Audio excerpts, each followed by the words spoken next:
Good morning. We'll go ahead and get started, and I would imagine people will trickle in. Let's start our Sabbath school off this morning with a word of prayer. O Lord, most holy Father, thank you for a Sabbath day's rest. Thank you for the bright blue summer day and the sunshine, and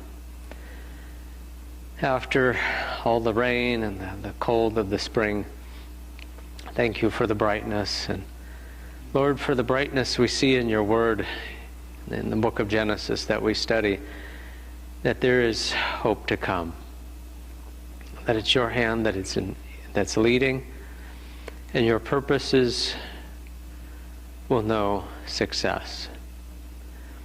Come be with us in our thoughts and direct our minds to seeing our place in your kingdom. In Jesus' name, amen. Okay. The last lesson for this quarter's study.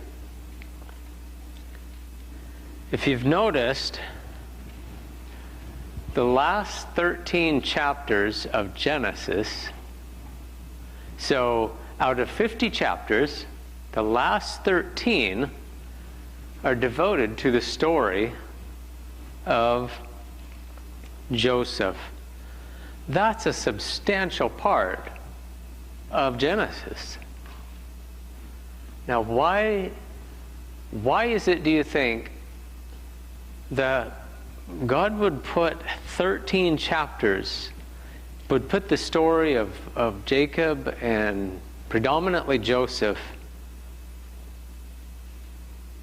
in the book that covers from creation till this point, till the captivity of Egypt?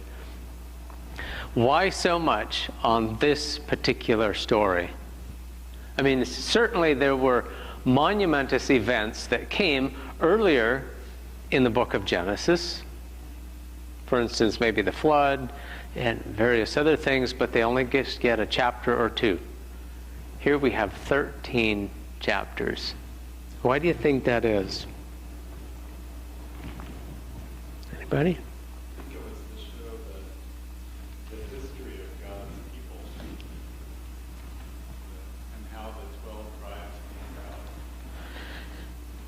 Showing how the 12 tribes came about. And how God delivered them out of Egypt. Well, to set up the delivery out of Egypt. You know, I was thinking about that.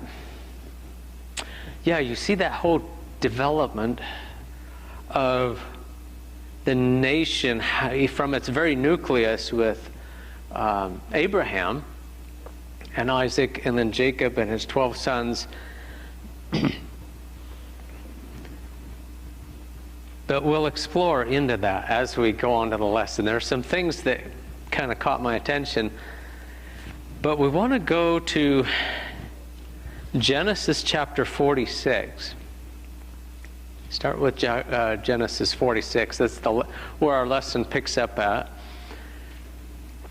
And we're going to just cover like the last 4 chapters of Genesis for this week.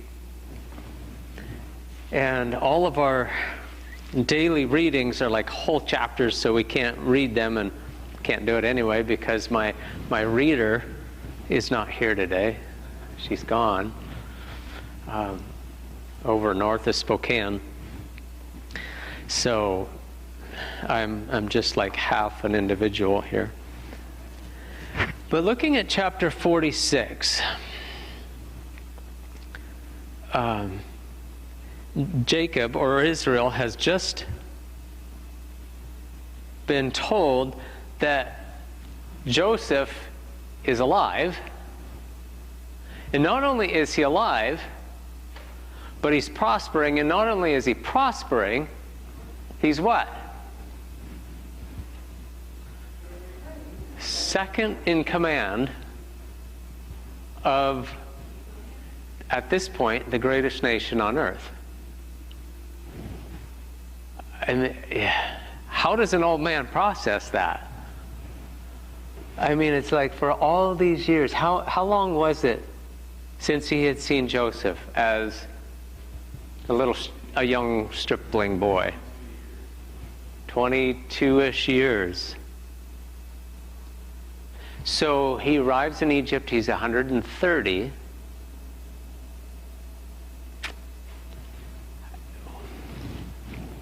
Man, that's something. So as we just kind of follow down through,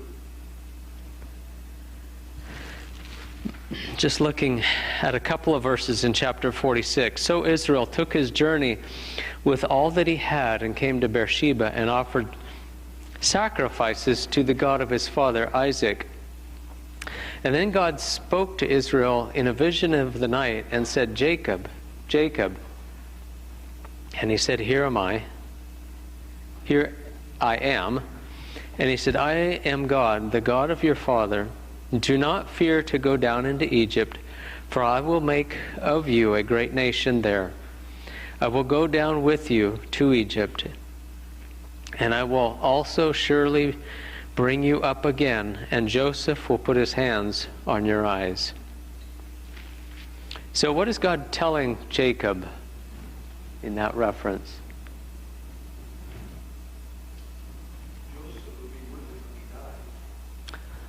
That's a very poetic way of saying it, wasn't it? He'll put his hands on your eyes.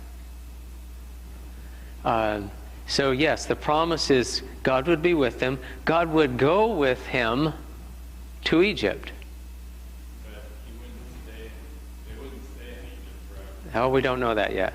Yeah, I'll bring you up. Yes. Okay, you're right. Okay, so a little hint as to, yeah, I will bring you back.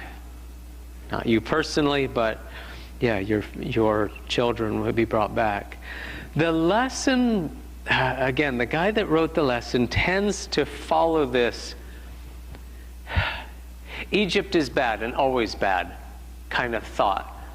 But we don't see that as we read this. This really was a blessing, wasn't it?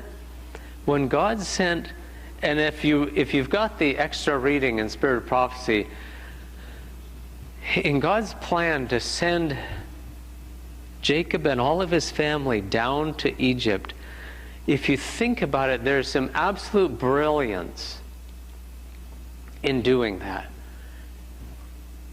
And we're going to explore that as we go through the lesson. But what the lesson asks, what's the significance of Jacob's departure from Canaan? Well, there's many layers to that. He left Canaan because of, and just what we've read so far brings that out. He left Canaan for what reason? Predominantly famine. Later on we're going to read that there was no pasture anywhere else to feed their flocks. So their flocks were going to die if they stayed where they were of famine and starvation. What's another reason that was very significant in going to Egypt? To see Joseph. To find out that this long-lost boy was still alive and second in command to this great nation. So those were the kind of the outside reasons. What were God's reasons for moving the family to Egypt?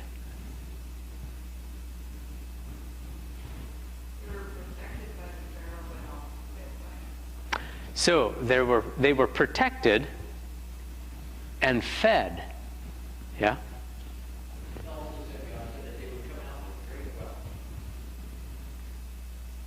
Yeah. So Egypt was the first world country at that point in time, right? As we look into the story, well, I don't want to get ahead of myself. So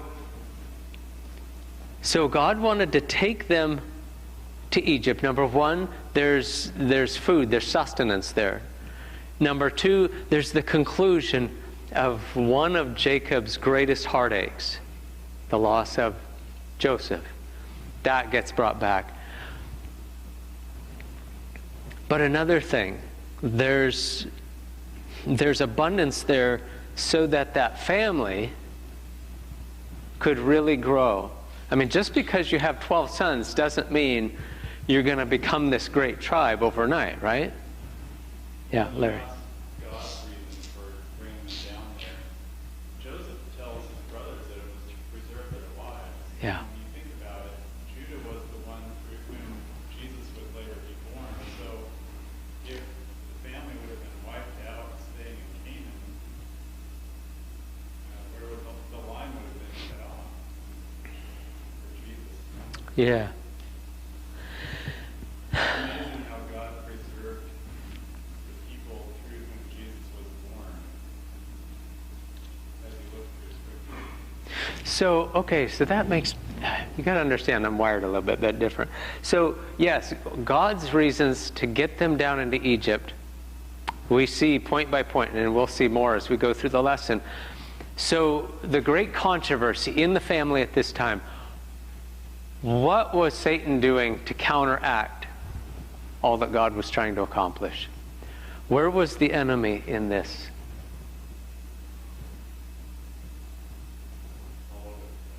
How so? Yeah, yeah.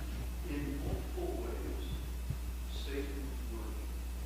And that's kind of interesting because you look at the history of Abraham, Isaac, Jacob, Joseph, his brothers. When you have internal conflict within a family, you have one man trying to overact. On multiple levels. I don't think today that we could, at least in normal people life, know of anything as dysfunctional as these guys were. And you see it starting at the very beginning with Abraham, with the whole promise and the whole Hagar thing. And the reason is because Abraham, God was in the process of building Abraham's faith. Mm-hmm. I mean, something Abraham had to do with God, with Abraham's patience and grace in what he did. Now it's interesting because who takes Joseph to Egypt? His distant Cousins. Yeah, yeah. So it's so complex and there were so many different ways that Mr. Zell could work this. From the conflict with his brothers to the temptations that Joseph had to put up with. And yet, his character was so stable. Yeah. Until God, into his will, and all the character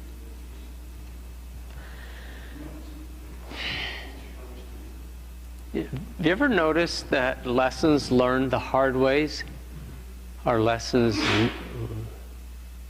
learned most thoroughly? Why is it that we're like that? If I told you, no, okay, bad example.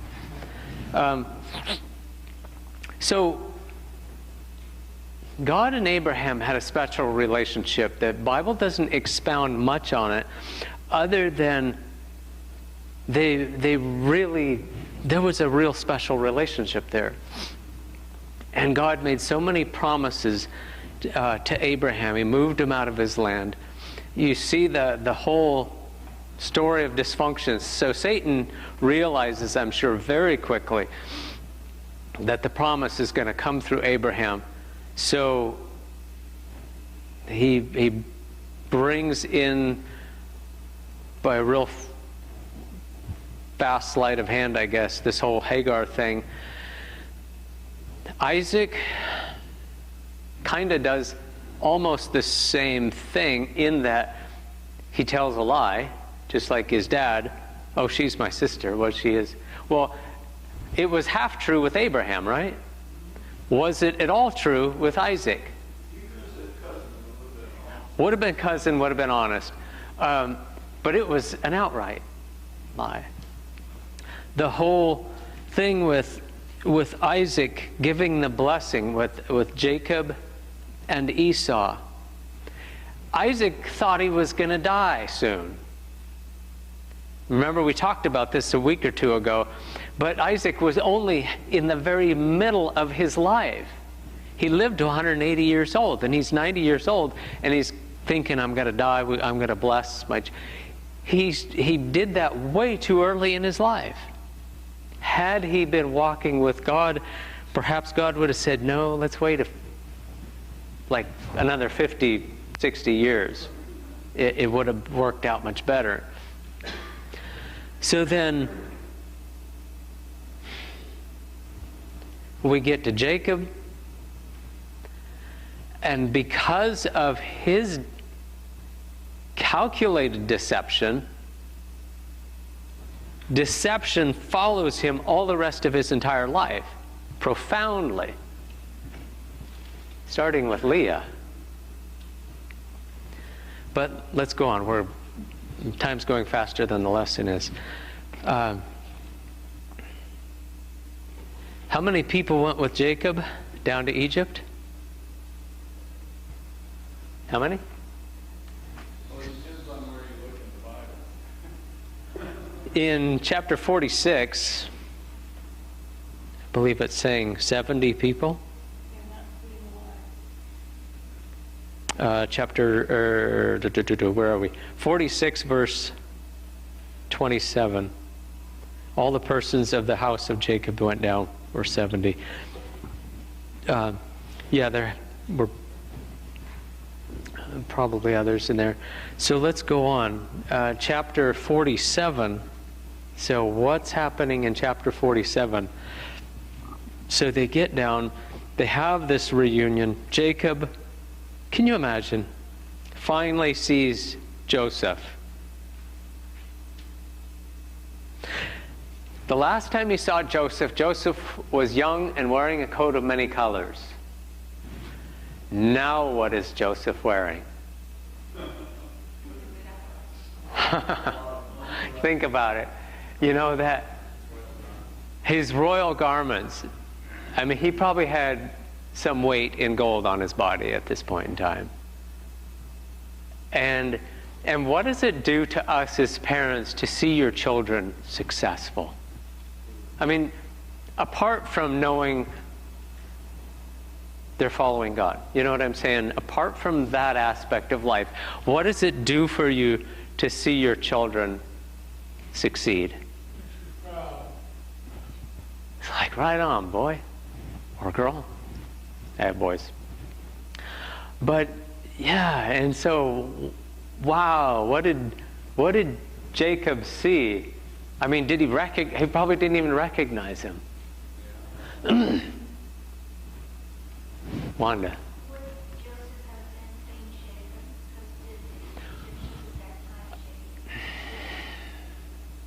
Because I think so. Yeah. So Because there was a real lice problem in Egypt. practical reasons. Yes. If he was shaven, he would look more like he did as a child. Yes, he would have probably looked younger than if Dad and all his siblings would have been nomadic shepherds, bearded people. Of course, we're kind of maybe assuming just a little bit. We don't know. Why is it that Adam is always shown without a beard? I mean, okay, never mind the beard question. But it is interesting if you get a chance to look at some of the historical things that they have collected from Egypt. Yeah. They have some unique razors, Uh-huh. straight razors, that are just, I mean, it's incredible. So here's another thing that I picked up. So Jacob and the siblings are down in Egypt. We're in chapter 47. right off. Then Joseph went in and told Pharaoh, my father's here, da-da-da-da-da. 47 verse 2. And he took 5 men from among his brothers and presented them to Pharaoh. And Pharaoh said to his brothers, what is your occupation? So Joseph had coached them, right? Tell Pharaoh, because he's going to ask this, tell Pharaoh you're a shepherd.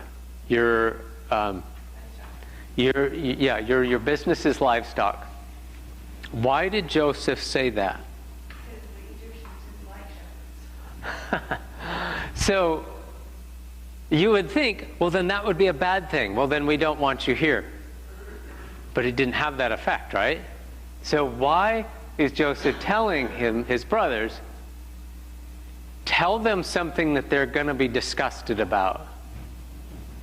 Well, I read something, I can't remember if it was in a lesson or another book I was reading on this, but they implicated that Joseph was trying to protect them from getting into the Egyptian government, getting government positions, and possibly losing their way Yeah. spiritually.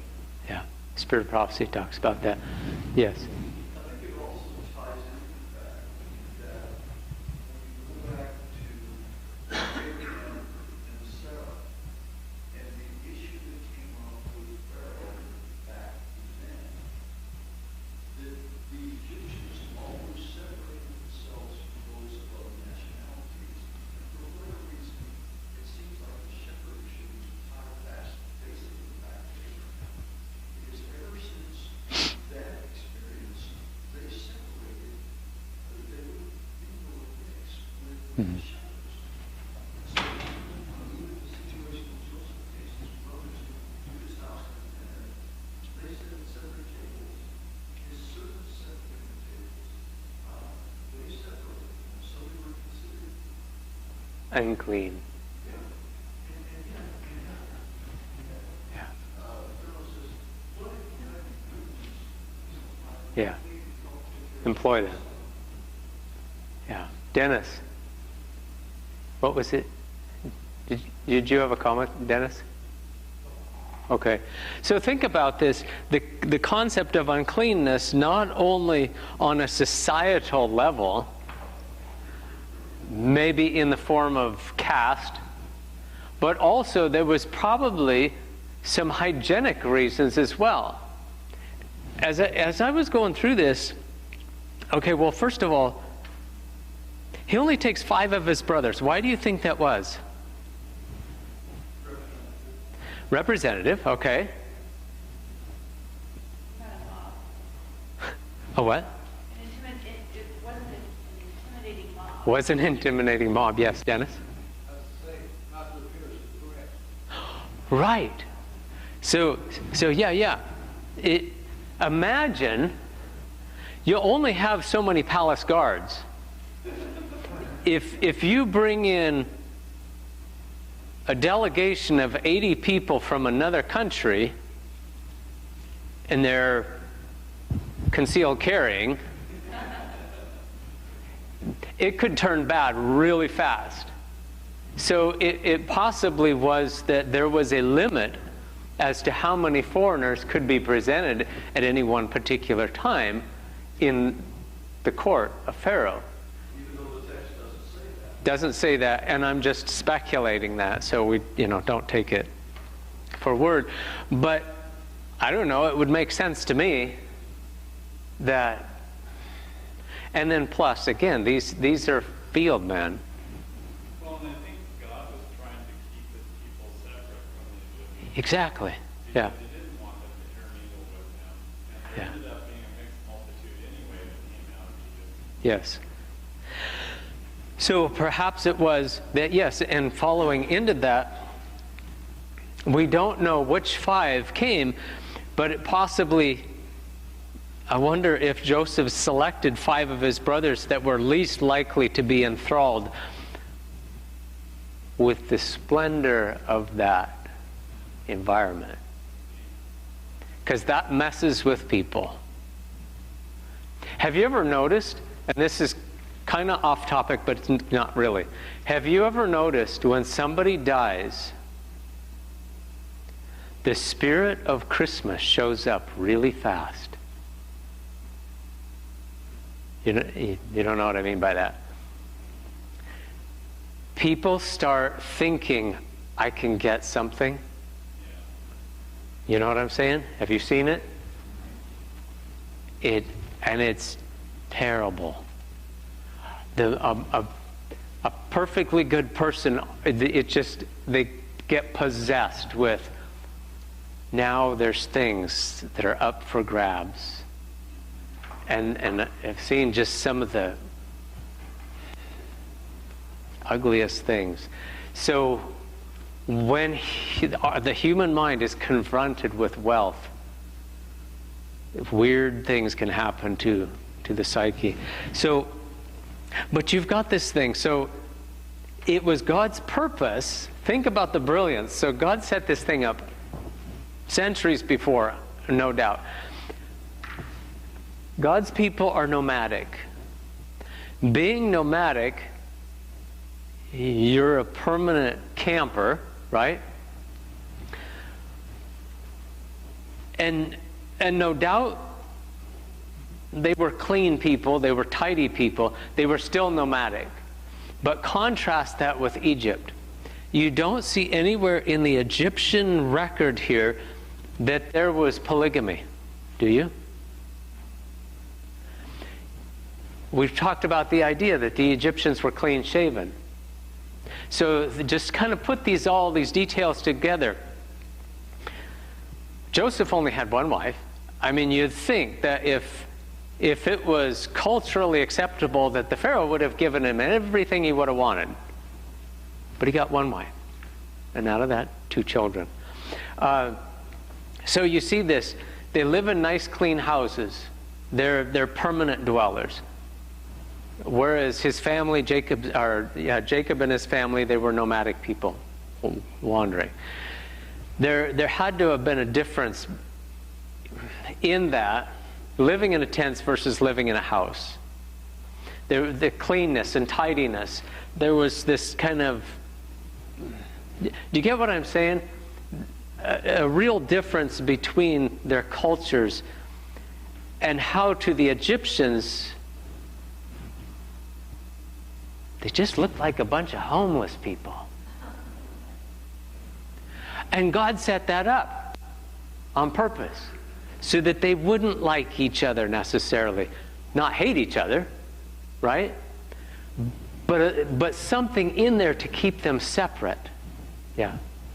I would think that they were still a light to the Egyptians. Oh, yeah. So I don't think there was a hatred there. No. I don't think that was the intent. No. Also, I think the word shepherd, I think you're making it too small. Okay. Because when Jacob came out of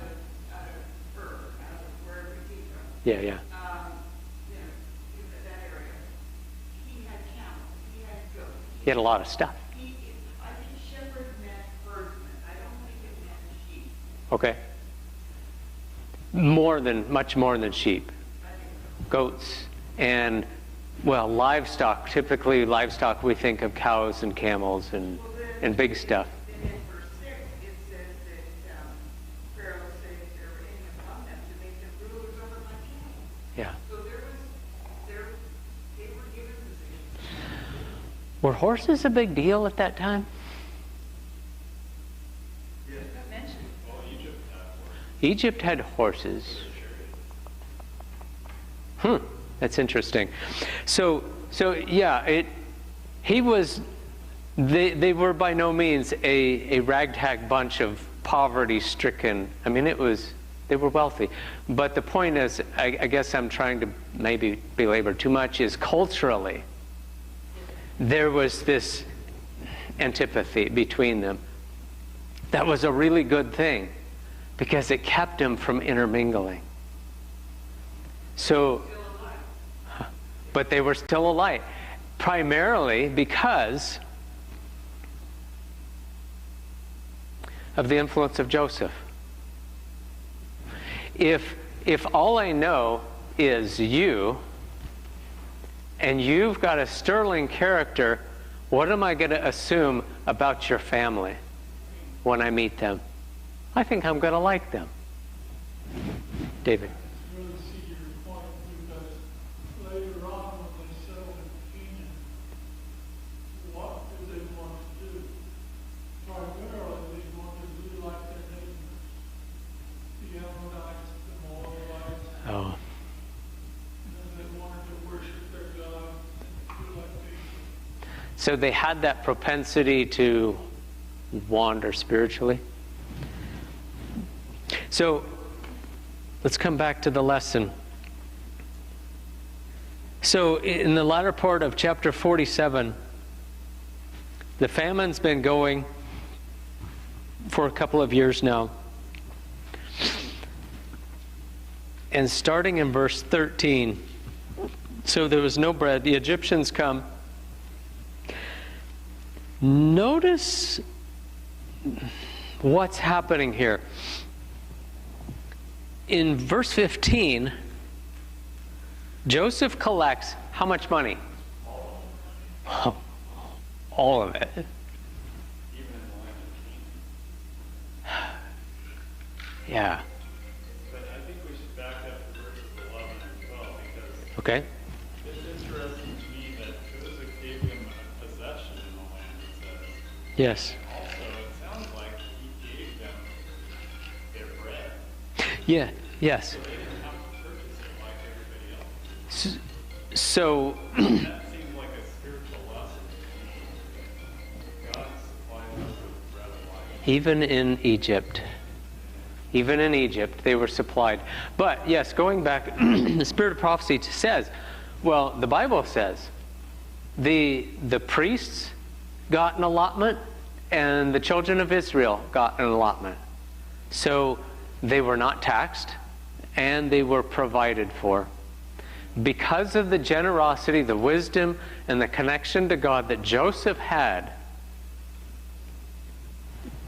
the family of Jacob were guests and were provided for.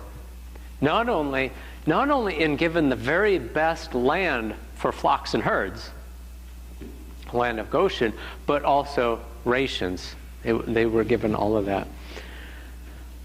But notice. That seems like a connection between Joseph and Jesus. Yeah. You're on Medicaid also. Medicaid. Oh boy. So verse 15, all the money.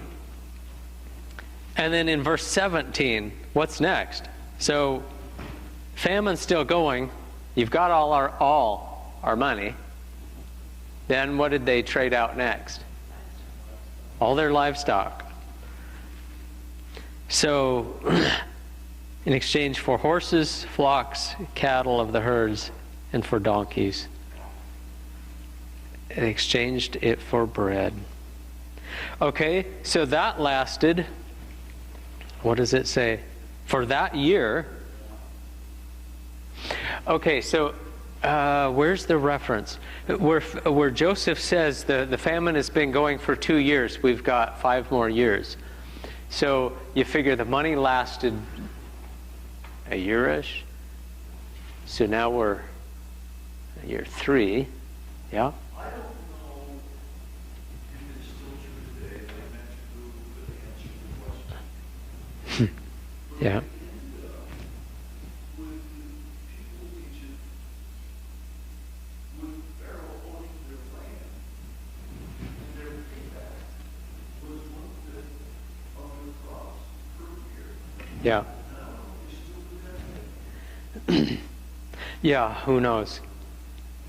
So their money's gone. They sell their flocks and herds the next year. And then in verse 19, their flocks and herds, what's left? Land. They sell all their land to Pharaoh. Verse 21, this is interesting. What happens in verse 21? Moved them into the cities. That is a big man. Yes. Why did he do that? Well, practically, it seems like it would have been easier to give them food if they didn't have to send people out, or they didn't have to come to get it from a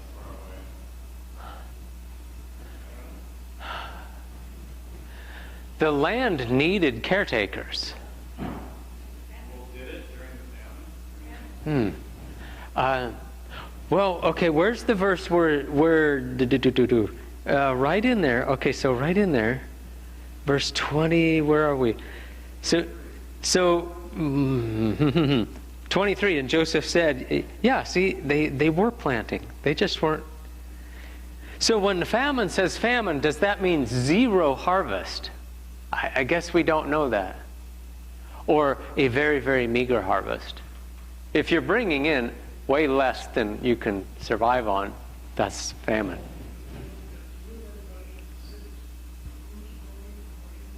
Yeah.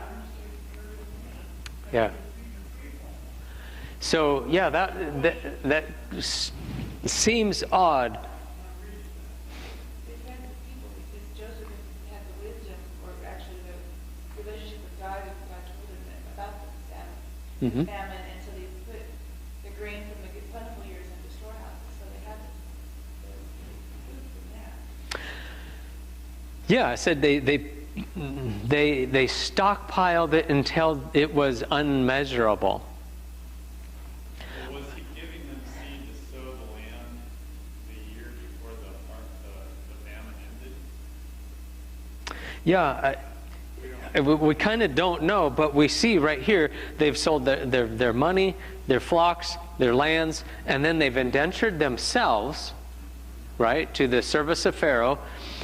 Joseph, for the most part, brings them into the city and then puts a 20% tax on their produce.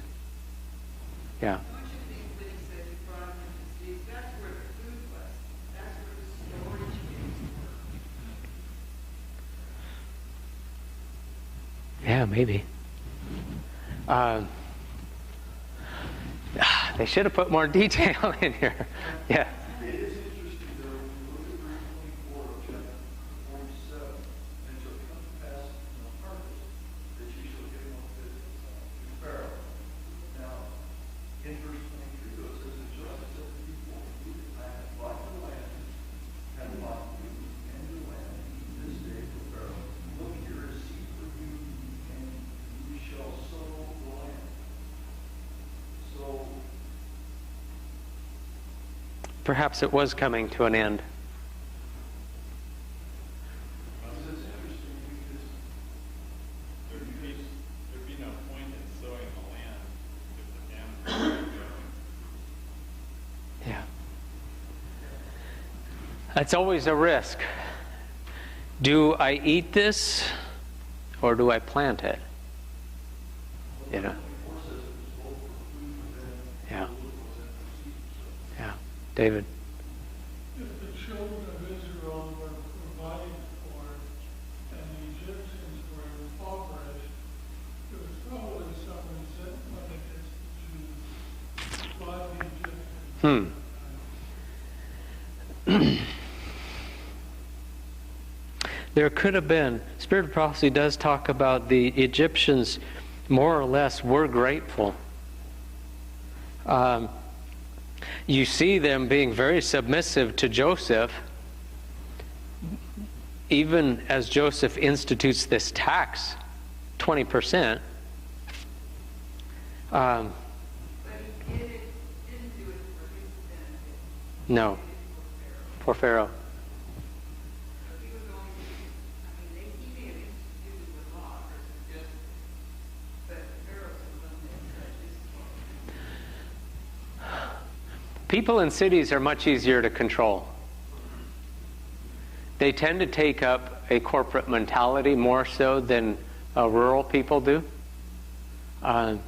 If you look at the United States by county and its political association, and not to make political blah blah, but almost every single metropolitan county in America is blue, and almost every rural county in America is red. That's one of the most single distinct factors, or demographics, I guess would be the better word, in our society today. It tends to be that way. So the mindset changes when you go from country to city. So there were huge changes, actually, in just these few verses. Huge changes in the society of Egypt. And Joseph did it for the benefit of Pharaoh.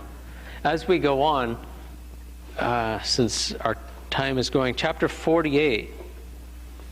What's happening in chapter 48? So we see Jacob is getting older.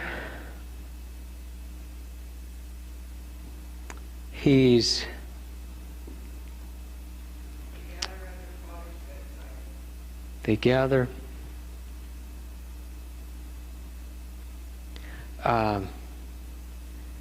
Jacob is sick. Joseph comes with his 2 boys.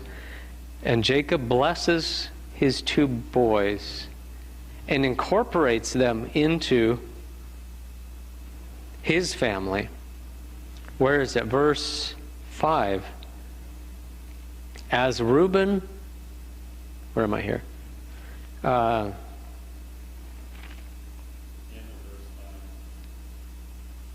Yes, as Reuben and Simeon, they shall be mine. So what is that saying? When Joseph's 2 children were brought into the family line,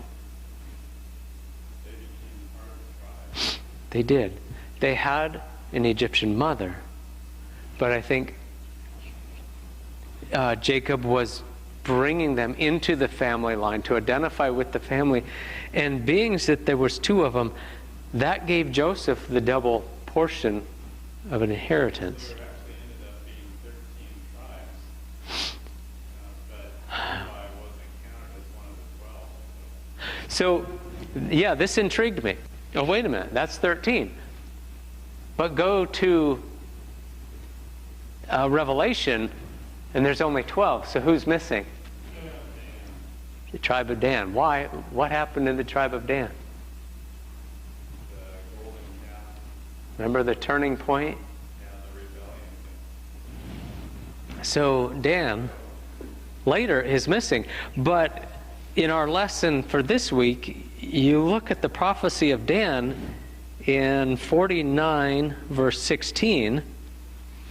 Dan shall judge his people as one of the tribes of Israel. Dan shall be a serpent by the way, a viper by the path, that bites the horse's heel, so that its rider shall fall backwards. I have waited for your salvation, O Lord. So what is Jacob telling Dan? What is he saying there? Is that a good prophecy or not so good? He's not converted, is he? It seems kind of ambiguous. You would become a judge in Israel. That sounds like a good thing. But this thing about you're a serpent by the way, but you're going to bite the horse's heel. Wait a minute. That reminds me of the prophecy back in the first part of Genesis, chapter 3. You've got somebody, a serpent attacking a heel versus somebody crushing the serpent's head. Would you know, the heel head thing. So Dan. So it's not necessarily saying that Dan himself was wicked, but his posterity would end up being. Yeah. In the latter days, as it were, I guess this whole thing is prefaced with. But if you notice, in chapter 49, from verse 8 to 12, is the prophecy to who? To Judah. Judah gets the bulk, actually almost a third, of these verses given to the blessings or prophecies concerning the 12 boys.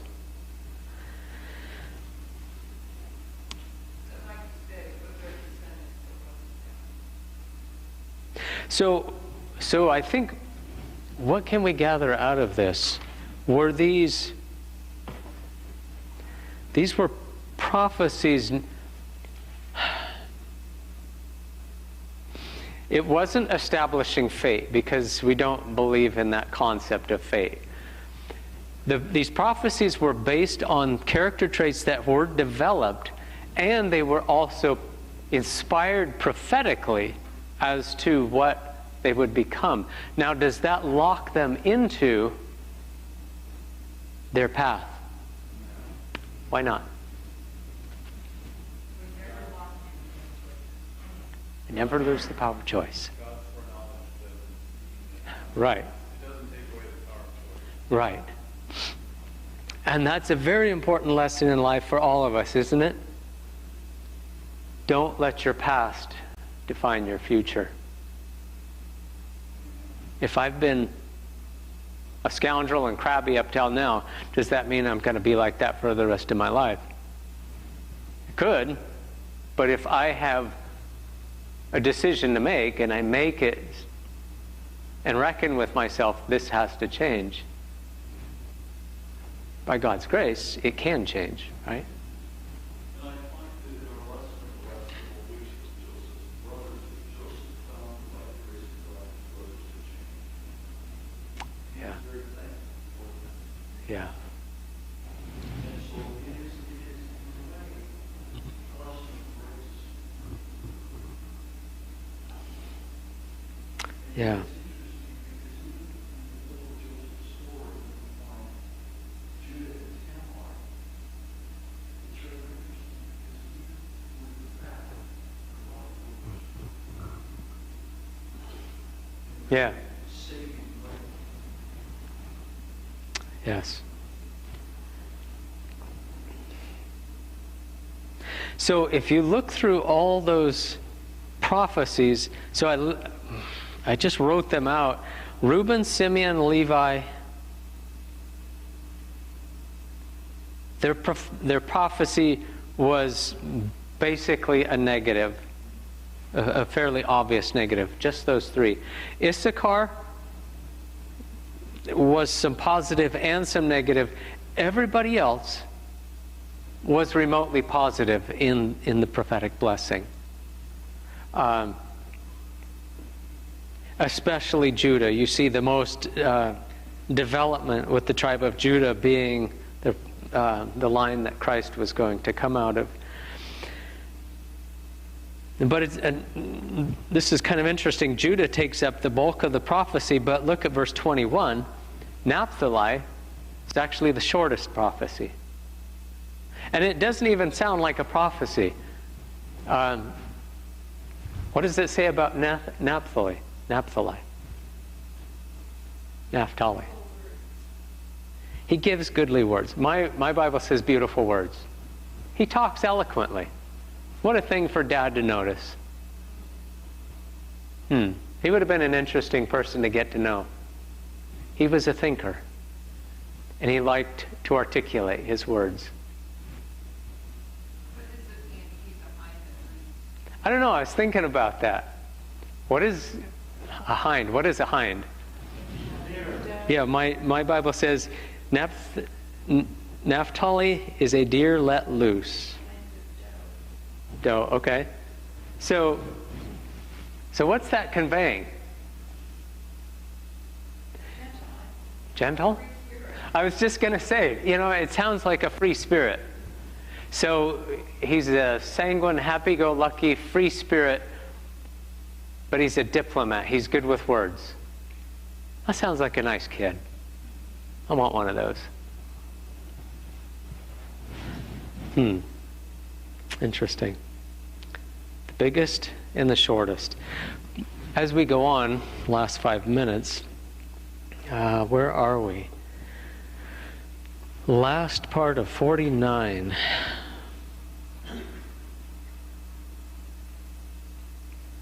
So this thing comes back.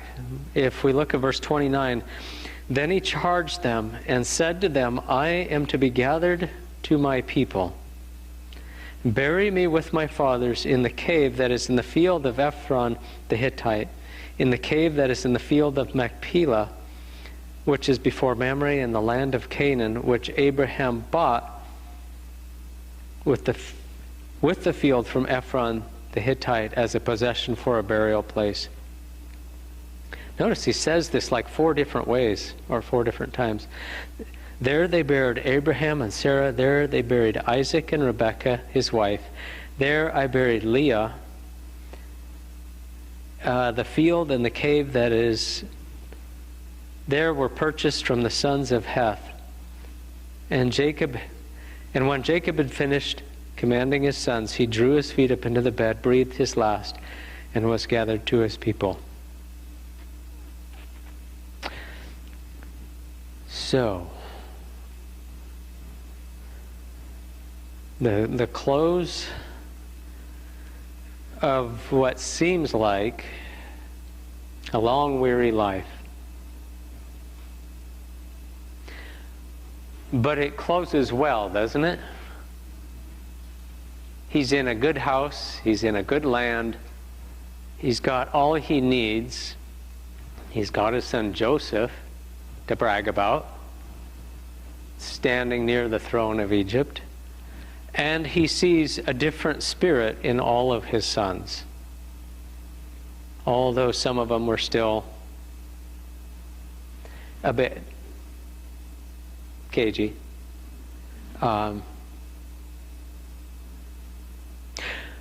So then the other question I had was, he buries Leah in that cave. What about Rachel?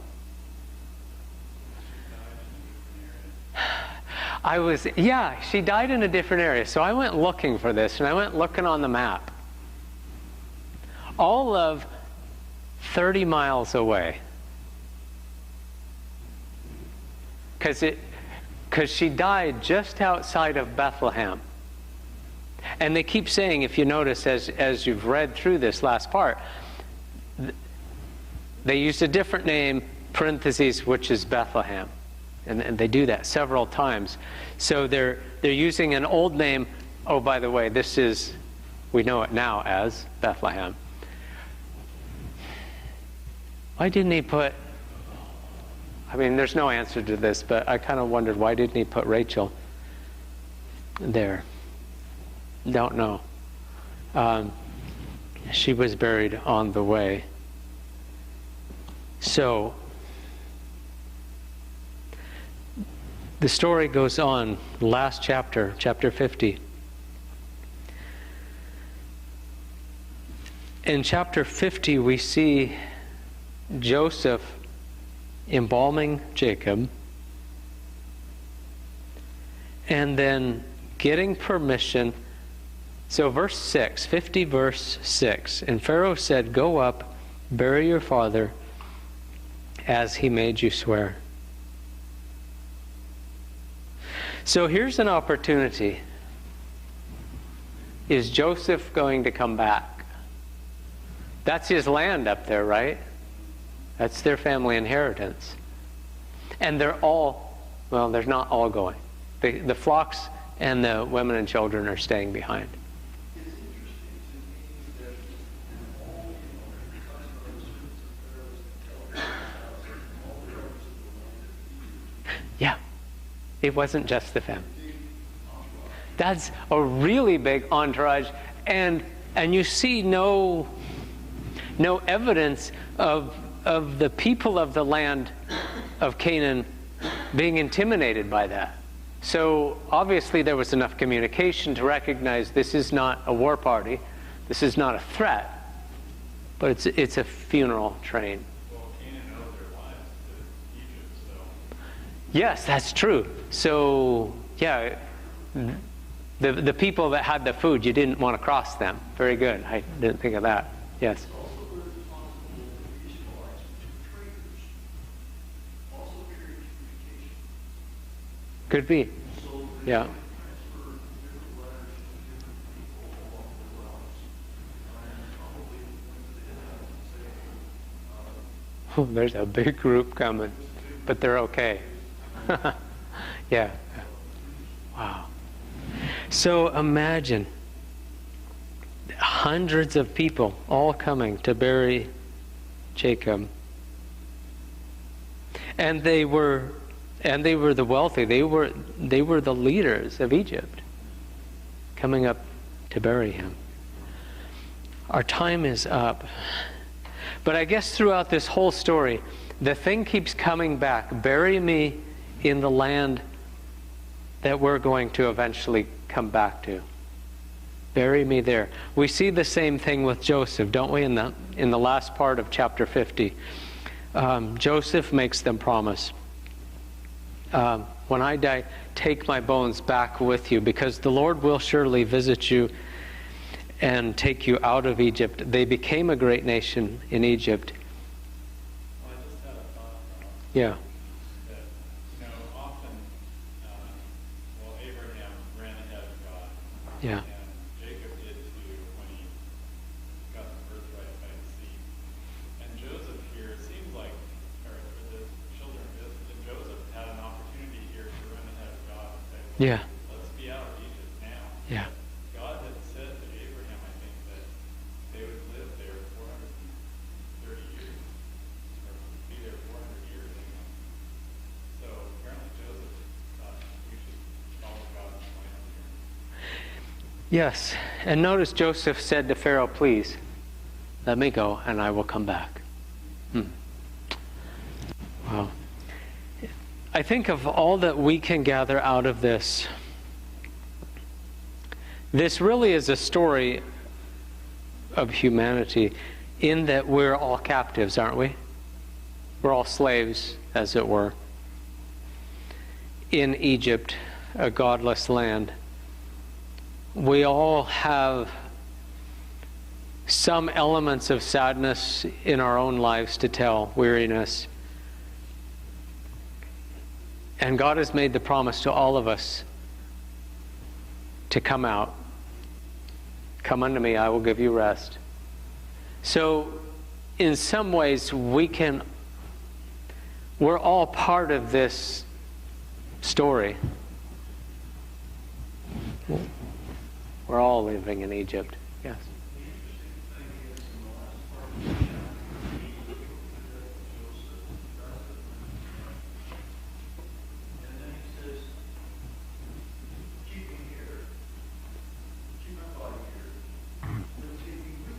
Yeah, when you go. So he gave them a foretaste of what needs to happen, that they could anticipate in the future. Yeah. Yeah. Let's close with prayer. Lord, most holy Father, Lord, give each one of us the power to submit to your plan, to not go ahead, to not lag behind, to not worry or to calculate as Joseph's brothers did, but to depend wholly on you and trust in you, and to do good in all our days, to represent you, to be a blessing to those around us, even the undeserving, as often the Egyptians were. Lord, forgive us for our impatience and keep us in your care today. In Jesus' name, amen.